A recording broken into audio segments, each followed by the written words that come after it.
«1948. Era el fin de la Segunda Guerra Mundial. Los gobiernos estaban resueltos a que el pasado no se repitiera. Evitar la guerra suponía también evitar los errores económicos de los años 20 y 30. Imponiendo barreras comerciales, la gente creía proteger su economía, pero lo cierto fue que la paralización del comercio vino a provocar la ruina económica. Por lo tanto, en 1948 había que recomponer todo el sistema político y económico mundial, y la clave era la siguiente: estabilidad y un cierto sentido de comunidad mundial. Las organizaciones internacionales se crearon para la cooperación económica y la paz. Solo 23 países firmaron el GATT, pero se convertiría en elemento esencial para la seguridad económica mundial. 50 años más tarde, la Organización Mundial del Comercio tiene 132 países miembros. Ha hecho suyas las funciones del antiguo GATT, pero asimismo se ocupa de nuevos sectores del comercio: bancario internacional, telecomunicaciones, invenciones de tecnología avanzada. El GATT puso orden en la jungla del comercio mundial. Es mucho mejor estar en un organismo multilateral en el que los problemas entre países grandes y pequeños se dilucidan en un marco multilateral en el cual cualquier país puede tener aliados que lo apoyen en sus posiciones, que en el trato bilateral que nos retrae un poquito a la ley de la jungla del comercio mundial, donde la relación entre países de distinta fuerza económica hace que el país de menor cuantía se vea un tanto en desventaja. Las normas definían lo que los gobiernos podían y no podían hacer en materia de política comercial. Por ejemplo, los países no podían discriminar entre sus interlocutores comerciales. El GATT vino a ser también un foro en el que los países miembros podían solucionar sus diferencias y negociar la reducción de los obstáculos al comercio. En el marco del GATT se celebraron 8 rondas de negociaciones comerciales de creciente complejidad. Todo esto brindó un clima más propicio para las inversiones y la creación de empleo. En sus 47 años de existencia, el GATT vio cómo desaparecían obstáculos comerciales y cómo el comercio mundial experimentaba un crecimiento sin precedentes. El número de sus miembros, que en un principio era de 23, aumentó hasta alcanzar los 128. La mayoría eran países en desarrollo a los que se dispensó un trato especial para ayudarles a adaptarse a las normas del GATT. En los años 1970, un primer intento serio por revisar las reglas del GATT solamente alcanzó un éxito parcial. Solo algunos países firmaron todos los nuevos acuerdos de la Ronda de Tokio. Entretanto, la economía mundial atravesaba un período espinoso debido a los bruscos aumentos de los precios del petróleo y a las perturbaciones financieras. El proteccionismo amenazaba con volver al comercio mundial. Luego, en 1986, ministros de todo el mundo se reunieron en Punta del Este, Uruguay, para iniciar un acontecimiento que iba a transformar el comercio mundial, la 8ª ronda de negociaciones del GATT, la Ronda Uruguay. La ronda duró 7 años y medio y al final participaron en ella 125 países. Vino a ser la más importante y más compleja negociación de la historia. Las negociaciones versaron sobre algunos de los temas más candentes del momento, por lo que los intereses en juego eran muy importantes. Al mismo tiempo hay un sentido de crisis, pero también una respuesta muy responsable a la situación y un deseo colectivo de que el sistema comercial multilateral controle la situación.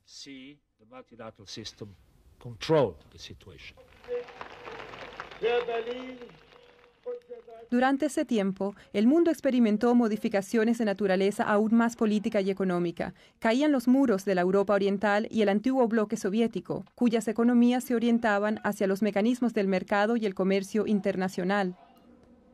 eran también cada vez más numerosos los países en desarrollo que comprendían lo mucho que podían ganar abriendo sus mercados y participando de manera más amplia en el comercio mundial. Al final, cuando los ministros se reunieron en Marrakech en abril de 1994, tenían ante sí un acuerdo que representa la reforma más trascendental del sistema de comercio desde la creación del GATT. El acuerdo de la Ronda Uruguay es complejo, pero puede resumirse en dos logros importantes. El primero es la creación de una organización nueva, de condición jurídica plena, la Organización Mundial del Comercio. Creo que es indispensable, tanto desde el punto de vista económico como político, que se asigne a la OMC la función que para ella se prevé en las concluidas negociaciones de la Ronda Uruguay.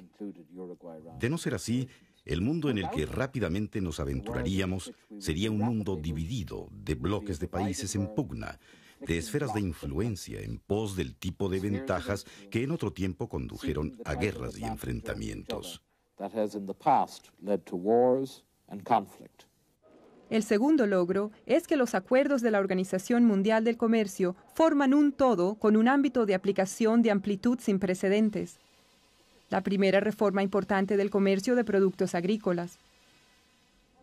La reducción gradual de las prolongadas restricciones sobre los textiles y el vestido. Una nueva reducción sustancial de los niveles arancelarios. Las primeras normas internacionales de comercio en el sector de servicios y de la propiedad intelectual. Y un sistema más efectivo de solución de diferencias. Todas las decisiones de la Ronda Uruguay fueron tomadas por consenso durante toda la ronda. Es decir, que en ningún momento hubo un país que al final de los finales se opusiera. Hay flexibilidad. Por ejemplo, a los países en desarrollo se les da más tiempo para adaptarse, pero al final ninguno desiste. No se pierde soberanía por adherirse a la Organización Mundial del Comercio. Esencialmente, la OMC representa un contrato entre países. Pasemos ahora al terreno personal. Yo firmo contratos. No hay duda de que restringen mi conducta, de que limitan mi posibilidad de actuar, pero lo hago porque sus beneficios me compensan.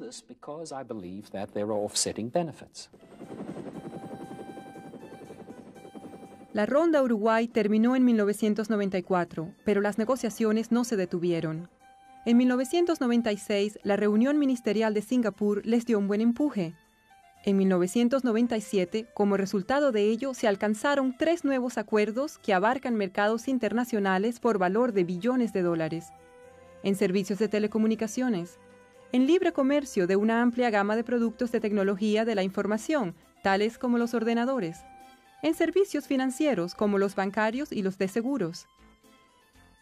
En esos sectores, los productos y servicios serán más económicos, de mejor calidad y de más amplia disponibilidad.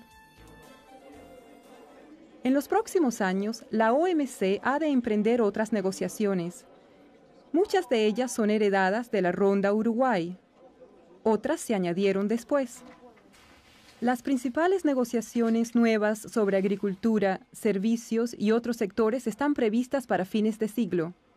La mayor parte de los acuerdos de la Ronda Uruguay serán sometidos a examen. Todos ellos son esenciales para mantener actualizado el sistema. Además, los miembros de la OMC están estudiando las prácticas de competencia y antimonopolio, la transparencia en la contratación pública, las inversiones y otras cuestiones más. Desean comprobar si hacen falta nuevas normas. El volumen del comercio mundial es hoy día 15 veces mayor que hace 50 años. En la mayoría de los países, el sistema de comercio ha aportado una contribución vital al crecimiento económico, al desarrollo y al progreso técnico. En 1950, los Estados Unidos era el país más rico, seguido del Canadá y Europa. El Japón alcanzaba un 6º lugar. Adoptamos una política de apertura y el resultado fue la convergencia. Hoy, nuestros niveles de salario son bastante parecidos en todo el mundo desarrollado. Lo mismo cabe decir de los países en desarrollo dinámicos que adoptaron políticas de apertura y se integraron en la economía mundial. Creo que este es el gran atractivo de un sistema de comercio abierto. Es precisamente un mecanismo para corregir los desequilibrios y las desigualdades que existen en la economía mundial. Pero junto a esta prometedora situación, la pobreza persiste. A los países menos adelantados les resulta difícil aprovechar los beneficios del sistema de comercio. Mi país, que forma parte del grupo de los países menos adelantados, sigue con interés el proceso actual de mundialización. Estamos persuadidos de que ese proceso, bien conducido, puede fomentar un crecimiento armonioso de la economía mundial, un crecimiento atento a reducir la brecha existente entre países ricos y pobres. Puede hacerse más por ayudar a esos países a ponerse a la par de los demás y más se está haciendo. Recientemente, 26 países mejoraron el acceso a sus mercados para los productos exportados por los países menos adelantados. Ahora es el momento de acometer el problema de los países menos adelantados. Y les aseguro que es posible eliminar la pobreza. La OMC, el Fondo Monetario Internacional, el Banco Mundial y otras organizaciones internacionales trabajan ahora de común acuerdo para fortalecer el desarrollo de los países más pobres, prestarles asistencia en materia de formación y ayudarles a diversificar y mejorar sus servicios y su producción industrial. La OMC no es una torre de marfil. ¿De qué modo influyen en los procedimientos de la OMC la opinión pública y el sector privado? Por medio de sus gobiernos. Los gobiernos plasman las inquietudes nacionales por medio de negociaciones o debates que trasladan a la OMC. La liberalización del comercio mundial ha tenido efectos prodigiosos de elevación del nivel de vida y de creación de empleo. Sin duda, los desplazamientos de las empresas dan lugar a operaciones de arbitraje. Quizá hay delocalizaciones de empleos en unos casos y creaciones de puestos en otros. Creo que no se puede mantener indefinidamente la dicotomía diciendo se hace todo en el plano nacional, pero se quiere conseguir todo también en el internacional. Tiene que haber algo de los dos. El sistema contribuye a crear empleo. Todos los puestos de trabajo que se han creado en este decenio se deben por una parte al crecimiento. Por otra, el aumento de los salarios ha generado en los mercados un nuevo poder de compra que a su vez ha desarrollado la capacidad de las empresas que se han visto obligadas a contratar personal. Todo esto está encadenado. Se pide cada vez más insistentemente al sistema que tome en cuenta otras cuestiones generales que superan las fronteras nacionales. Por consiguiente, creo que es importante que la OMC mejore su propia capacidad de aprender de la sociedad mundial, porque los retos del siglo próximo son los del pasado siglo y los nuevos retos del futuro. Nos interpela el problema de la pobreza que no desaparece, el de la malnutrición y el hambre crecientes, los nuevos problemas del calentamiento mundial de la atmósfera y de la biodiversidad. Tenemos retos que nos obligan a vivir en un mundo unido. Las normas de comercio dan a los gobiernos plena libertad para proteger su medio ambiente, aplicar políticas sociales que promuevan el bienestar de su población y perseguir todos esos objetivos a través de otras organizaciones internacionales si así lo desean. El cometido de la OMC es lograr que esos objetivos legítimos no se conviertan en un proteccionismo encubierto.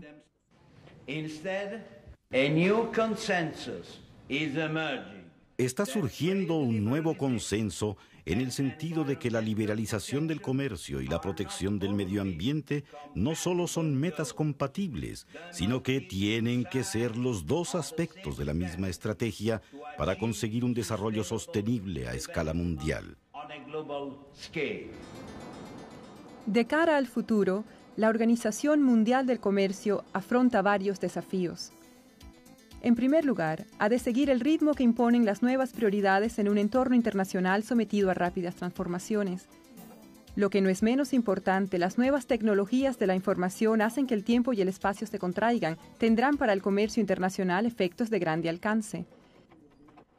En segundo lugar, la OMC tiene que lograr que las normas se apliquen en la mayor parte del mundo que sea posible. Y eso quiere decir que habrá que incorporar nuevos países al sistema, incluso las pocas grandes potencias comerciales que aún están fuera de él, como China y Rusia. En tercer lugar, los miembros de la OMC quieren conseguir que los grupos económicos regionales establecidos por todo el mundo apoyen el sistema mundial. Y en cuarto término, por ser de ámbito mundial, ese sistema ha de velar por los intereses de los países más pobres, de manera que ellos puedan gozar plenamente de las oportunidades que ofrece un sistema comercial vigoroso y actualizado. Y tal vez el más importante de todos, lograr que el sistema responda a las aspiraciones de la gente en cada uno de los países miembros. Estos desafíos globales no pueden resolverse con imposiciones recíprocas de políticas o valores. Creo que el objetivo principal es crear un sistema universal que englobe a todas las naciones del mundo en un sistema basado en normas, no en un sistema de poder. Sistema en el cual las relaciones se establezcan por las normas que se han acordado conjuntamente y no sean relaciones de poder. Sin duda, es este un objetivo muy revolucionario.